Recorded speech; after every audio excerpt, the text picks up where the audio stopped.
बिस्मिल्लाहिर्रहमानिर्रहीम। अस्सलाम वालेकुम। आज मैं बात करूँगा आपके सवाल के को रिस्पॉन्ड में करूँगा कि हमने ये हमारी स्पाइन है, ये हमारे वर्टिब्राज हैं, ये L1, L2, L3, L4, L5 और ये सैक्रम शुरू हो जाता है। और इस तरफ से अगर आप देखें तो ये फिर कॉक्सिस है, और ये वो है जिसको कुछ लोग आम ज़ुबान में दुमची भी कहते हैं, ये टेल बोन कहते हैं।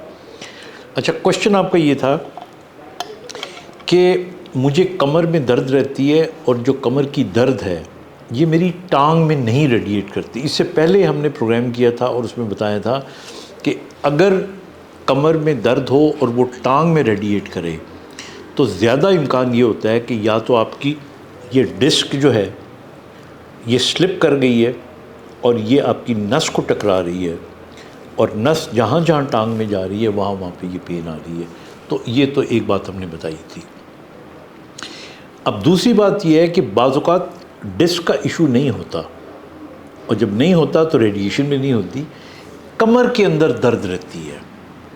मतलब MRI भी करवा के आप देखेंगे तो मोरे भी ठीक है, वर्टिब्रास ठीक है, डिस्क ठीक है, लेकिन आपकी जो कमर है उसके अंदर आपको हल्का हल्का दर्द रहता है, और झुकने से दर्द बढ़ जाता है आपका, ज़्यादा देर बैठने से दर्द बढ़ जाता है। अब इसको हम, यानी ये वाला जो एरिया होता है, तो इसको हम आम तौर पे लम्बैगो कहते हैं या स्प्रंग बैक भी कहते हैं। हम वो लोग जो बहुत देर तक लॉन्ग आवर्स में बैठते हैं और विदाउट सपोर्ट बैठते हैं, उनके अंदर ये होने का इम्कान ज़्यादा होता है। तो आप अपना पोस्चर देख लें।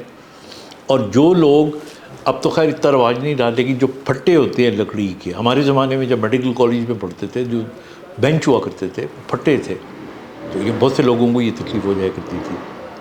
फिर इसी तरह जिन लोगों का काम बहुत ज़्यादा देर तक बैठ के करने वाला है, क्लरिकल जॉब होती है, कंप्यूटर्स पे जॉब्स होती हैं, उनके अंदर ये स्प्रंग बैक हो जाती है। फिर बाज़ औक़ात क्या होता है कि आपको आवाज़ भी आती है कड़क की, और जिस तरह कोई चीज़ हिल रही है अंदर। और फिर ये हमारे ये जो जॉइंट्स होते हैं, ये अगर आप गौर से देखें ना, ये पोस्टीरियर फैसेट जॉइंट्स हैं ये वाले। तो बाज़ औक़ात ये होता है कि इनमें ऑस्टियोआर्थराइटिस हो जाती है, यानी बाकी जोड़ ठीक है, आपके मसल्स भी ठीक है, ये पोस्टीरियर फैसेट जॉइंट्स, इनको फिर जो बेस्ट ट्रीटमेंट जो मैं छोटी सिरिंज से इनको इंजेक्ट करता हूँ, और ये ट्रिगर पॉइंट्स होते हैं और इन्फ्लेमेटरी होते हैं, और इनको स्टीरॉइड से आप इनकी इन्फ्लेमेशन कम करते हैं, और पूरी दुनिया में इस तरह करते हैं, and that's a very good way of saving it. लेकिन ये तमाम तदबीरें जो है ना वो बेकार हो जाएंगी अगर आप पोस्चर का ख्याल नहीं रखेंगे। तो इसलिए 3 बातें बस आज की याद रखें। हर कमर का दर्द डिस्क का दर्द नहीं होता।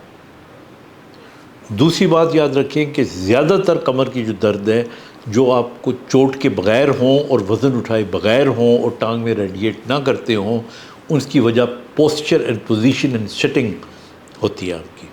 तो उसको आप एक दफ़ा इवेलुएट कर लें।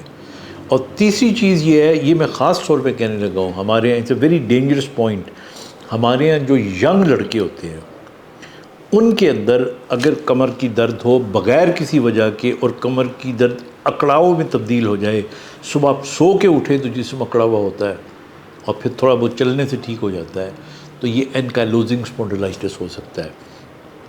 और अगर ये इस तरह ना हो, बल्कि हर वक्त ही डल पेन रहती हो और चलना भी बड़ा महाल होता हो, और आप यंग हैं, आपका वेट भी कम होना शुरू हो गया है, शाम को अगर आप थोड़ा बहुत बुखार आपको महसूस होता है, तो केरी स्पाइन आजकल नहीं बल्कि हमेशा से जो वर्टिब्रल कॉलम है, यहाँ पे स्पाइन की टीबी भी इतनी अनकॉमन नहीं है, क्योंकि वो पता उसे चलती है, हम आम दवाइयाँ खाते रहते हैं, पता उसे चलती है जब वो जो वर्टिब्रा होता है वो कोलैप्स कर जाता है और नीचे का जिस्म पैरालाइज हो जाता है। तो इसलिए कमर के दर्द को मामूली ना समझें। Take care of your backs and take care of yourself. खुदा हाफिज़।